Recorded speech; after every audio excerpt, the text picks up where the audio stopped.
नागपुर के कलमना थाना क्षेत्र में शुक्रवार शाम एक युवक पर जानलेवा हमले के प्रयास से सनसनी फैल गई। मदनी चौक कांच कंपनी इलाके में रोशन उइके 27 वर्षीय गंभीर हालत में घायल मिले। पुलिस ने तुरंत उन्हें मेयो अस्पताल पहुंचाया, जहां डॉक्टर ने मृत घोषित कर दिया। जांच में सामने आया कि जावेद उर्फ लाल शकील अंसारी सहित 4 आरोपियों ने मिलकर अज्ञात कारणों से धारदार हथियार और डंडों से हमला किया। पुलिस ने सीसीटीवी और पूछताछ के आधार पर मामला दर्ज कर मुख्य आरोपी को गिरफ्तार कर लिया है। अन्य आरोपियों की तलाश जारी है और आगे की जांच पुलिस कर रही है।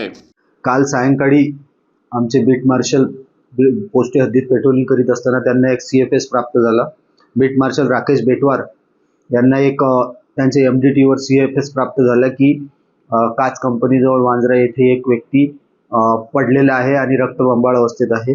त्यावरून ते त्या स्पॉटला गेले असता त्या ठिकाणी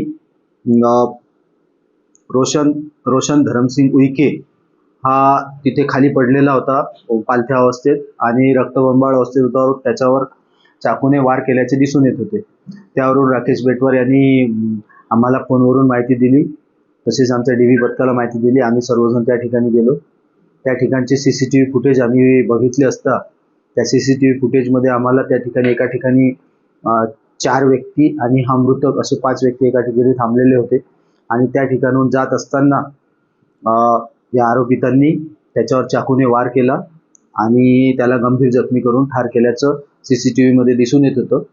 त्यावरून आम्ही आरोपींचे आजूबाजूच्या लोकांना CCTV फुटेज दाखवून आरोपितांची नावं निष्पन्न केली। त्यात आरोपी जावेद उर्फ शकील अंसारी, शहबाज जहीर खान, सलमान आणि सुलतान अशा 4 आरोपींविरुद्ध आम्ही बीट मार्शलच्या तक्रारीवरून 103 BNS अन्वये गुन्हा नोंद केलेला होता। गुन्ह्याच्या तपासादरम्यान आम्ही आरोपी जावेद उर्फ लाल शकील अंसारी याला काल अरेस्ट केला।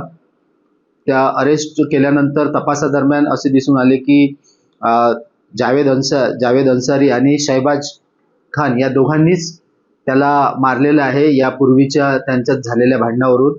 आणि जे CCTV मध्ये सलमान आणि सुलतान दिसत आहे यांचा सध्यापर्यंत कुठलाही रोल दिसून येत नाही अरेस्ट आरोपीच्या सांगण्यावरून। तरी त्यात एकंदरीत तपास आमचा सुरू आहे। सध्या जावेद शकील अंसारी हा अटक आहे। जावेद शकील अंसारी हा याने 1-1.5 वर्षापूर्वी मृतक रोशन जो आहे त्याला मारलेलं होतं। त्याची तक्रार कुठे झालेली नव्हती। हा जो रोशन आहे हा असा छोट्या मोठ्या अशा चोऱ्या करायचा, परंतु तो रेकॉर्डवर आलेला नव्हता। त्या चोरीच्या याच्यातून त्यांनी त्याला 1 वर्षापूर्वी मारलेलं होतं आणि तेव्हापासून त्यांची आपसी दुश्मनी चालू होती। 3-4 दिवसापूर्वी जो मृतक आहे रोशन याने जावेद अंसारी जो आहे याला हातबुक्कीने मारहाण केली होती आणि मारण्याची धमकी सुद्धा दिली होती। त्यावरून जावेदला वाटलं की आता हा आपल्याला मारणार आहे, म्हणून काल जावेद त्याच्याकडे गेला आणि जावेदला तो त्या ठिकाणी असा बसलेला दिसताच जावेद आणि शहबाज हे दोघे तिथे गेले आणि त्या दोघांनी त्याला तिथे मारलं। नाही, असं काही कॉल वगैरे आल्याची माहिती समोर येत नाही।